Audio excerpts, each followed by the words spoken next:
இந்த காலத்துல நல்லதை சொல்றவங்களே நாட்டுல கொஞ்சம் பேர் தான்டா. அனைவருக்கும் அன்பான வணக்கம். இந்த காணொலியானது தூத்துக்குடி ஆசிரியர் திருமண்டலத்தில் மிக சிறப்பாக திருமண்டல தேர்தலை நடத்தி கொண்டிருக்கின்ற முன்னாள் உயர் நீதிமன்ற நீதிபதி ஜோதிமணி ஐயா அவர்களுக்கும் அவர்களுடைய ஆணை மற்றும் ஆலோசனையை ஏற்று மிக திறம்பட இந்த தேர்தலை நடத்தி கொண்டிருக்கின்ற தூத்துக்குடி ஆசிரியர் திருமண்டல தேர்தல் நிர்வாகத்தினருக்கும் பொதுமக்கள், ஆயர்கள் மற்றும் தேர்ந்தெடுக்கப்பட்ட அனைத்து நிர்வாகிகள் சார்பாக ஒரு வேண்டுகோளாக இதை நாங்கள் உங்களிடம் தெரிவிக்க விரும்புகிறோம். வருகின்ற சனிக்கிழமை பாத்தீங்கன்னா அந்த பாஸ்டேட் கமிட்டி தேர்தலானது பாத்தீங்கன்னா நடைபெற உள்ளது என்று அறிய தருகிறோம். இந்த நேரத்துல பாத்தீங்கன்னா இந்த ஆயர்கள் கொடுக்கின்ற இந்த நாமினேஷன் பாத்தீங்கன்னா பல இடங்கள்ல பாத்தீங்கன்னா சர்ச்சைக்குரிய பிரச்சனைக்குரிய ஒரு விஷயமாக தொடர்ந்து எங்களது கவனத்திற்கு வந்து கொண்டே இருக்கிறது. சில இடங்கள்ல பாத்தீங்கன்னா ஏற்கனவே மக்களால் தேர்வு வாய்ப்பு இழந்தவர்கள், தேர்வு பெற முடியாதவர்கள் பாத்தீங்கன்னா இந்த ஆயருடைய உதவியை நாடி ஒரு அணியினருக்கு சார்பாக பாத்தீங்கன்னா இந்த நாமினேஷன் கொடுத்து அவர்களை மீண்டுமாக புறவாசல் வழியாக நிர்வாகத்திற்கு வர வைக்கின்ற வேலைகளை சில ஆயர்கள் செய்வதாக கேள்விப்படுகிறோம். அதுபோல சில இடங்கள்ல பாத்தீங்கன்னா மக்கள் ஆதரவோடு வெற்றி பெற்று கமிட்டி அமைய முயற்சி செய்து கொண்டிருக்கின்ற அந்த மக்களை பாத்தீங்கன்னா தோல்வியடைய செய்து அவர்களை ஆட்சி அமைக்க விடாமல் தனது விருப்பம் போல தனது அணியினருக்கு சாதகமாக சில நாமினேஷன் கொடுத்து முன்னோம், அதாவது இவங்களை வெளியேற்றிட்டு தோத்தவங்களை உள்ள கொண்டு வருவதற்கான வேலைகள் செய்து கொண்டிருப்பதாக கேள்விப்படுகிறோம். இரண்டும் மிக தவறானது. நாங்க ஏற்கனவே நிறைய இதுக்கு சொல்லிட்டு இருக்கோம். ஆயர்கள் ஆன்மீகத்தில் இருப்பவர்கள் அரசியல் பண்ணக்கூடாது, அதுபோல ஒரு சாரரை சார்ந்த ஒரு நிலைமையில் இருக்கக்கூடாதுன்னு சொல்லணும். ஆனாலும் பாத்தீங்கன்னா இவருடைய அந்த அணி பாசம் இன்னும் போக மாட்டேங்குது. கடந்த தேர்தலையும் பாத்தீங்கன்னா இது போன்ற நிறைய இடங்கள்ல பாத்தீங்கன்னா குறிப்பாக பேட்ரிக் சர்ச்சில் கூட அப்படி நடந்துச்சு நான் கேள்விப்பட்டேன். அதாவது வெற்றி பெற்றவர்களை தோல்வி அடைந்தவர்களாக அறிவிக்கிறதுக்கு இந்த மாதிரி நாமினேஷனை பயன்படுத்துறாங்க. அதனால பாத்தீங்கன்னா மிகப்பெரிய குழப்பங்கள் அங்க இடத்துல வந்துச்சு.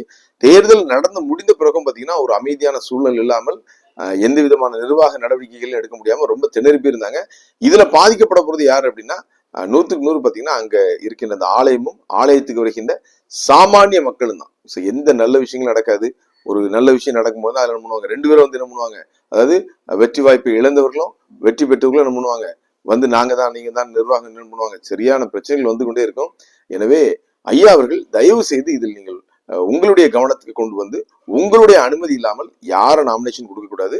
அவர்கள் தன்னிச்சையாக பாத்தீங்கன்னா இந்த அணியினர் வெற்றி பெற்றதாக அறிவிக்க கூடாது. உங்களுடைய சைன் இல்லாம எந்த பாஸ்டேட்டையும் என்ன பண்ணக்கூடாது, யாரும் பதவி ஏற்பதற்கு அனுமதிக்க கூடாது.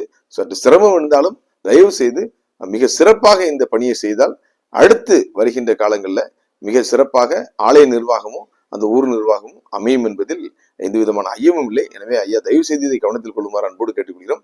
அது போல பாத்தீங்கன்னா இந்த பிஷப் கொடுக்குற நாமினேஷனும் பாத்தீங்கன்னா கடந்த முறை பாத்தீங்கன்னா நான் எந்த நிர்வாகமா இருந்தாலும் சரிதான் நாங்க என்ன பண்ணோம், ஒளிவு மறைவு இல்லாம சொன்னோம். ஒரு நிர்வாகத்திற்கு என்ன பண்ணாங்க, சாதகமாக கொடுக்கும்போது ஐயாவே அதை கேன்சல் பண்ணீங்க. இந்த தடவையும் அது போன்ற ஒரு சம்பவம் நடைபெறாமல் இருக்க முன்னெச்சரிக்கையாக ஐயா பாத்தீங்கன்னா நடவடிக்கை எடுக்குமாறு அன்போடு கேட்டுக்கொள்கிறோம்.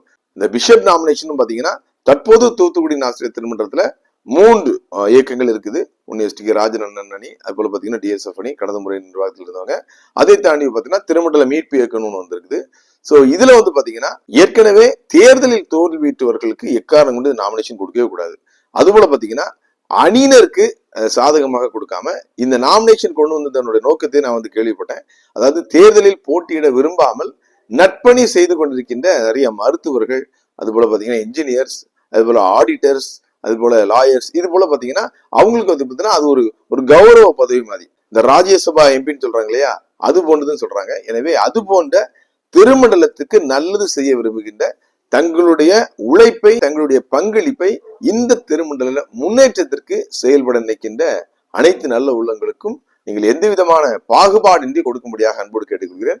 ஒருவேளை இதில் குளறுபடிகள் வரும் என்றால், பிரச்சனைகள் ஏற்படும் என்றால், இந்த ஆயர்கள் கொடுக்கின்ற அனைத்து நாமினேஷனையும் இமீடியட்டா கேன்சல் பண்ணிட்டு நாமினேஷனை கொடுக்க வேண்டாம். யார் அங்க வெற்றி பெற்றிருக்கார்களோ அவங்க மட்டும் வரட்டும். ஒருவேளை டையா இருந்துச்சுன்னா, இரண்டு பக்கமும் ஒரே அளவு என்ன பண்ணும் மெம்பர்ஸ் இருந்தாங்கன்னா சீட்டு போட்டு நம்ம எடுத்துட்டு போயிடலாம். இது ரொம்ப பெஸ்டா இருக்கும். எனவே நீதிபதி ஐயா அவர்களும் தேர்தல் கமிஷனும் இதை கவனத்தில் கொண்டு உடனடியாக இந்த விஷயத்தில் தலையிட்டு நீதியை நிலைநாட்டுமாறு தூத்துக்குடி ஆசிரியர் திருமண்டல அனைத்து மக்கள் சார்பாக அன்போடு கேட்டுக்கொள்கிறோம். அனைவருக்கும் வணக்கம். சொல்றவன் சொந்த வாழ்க்கைய பத்தி எல்லாம் கிளறி பார்க்காதே. அவன் சொல்றதுல அறிவுக்கு பொருத்தமா இருந்தா நடங்க.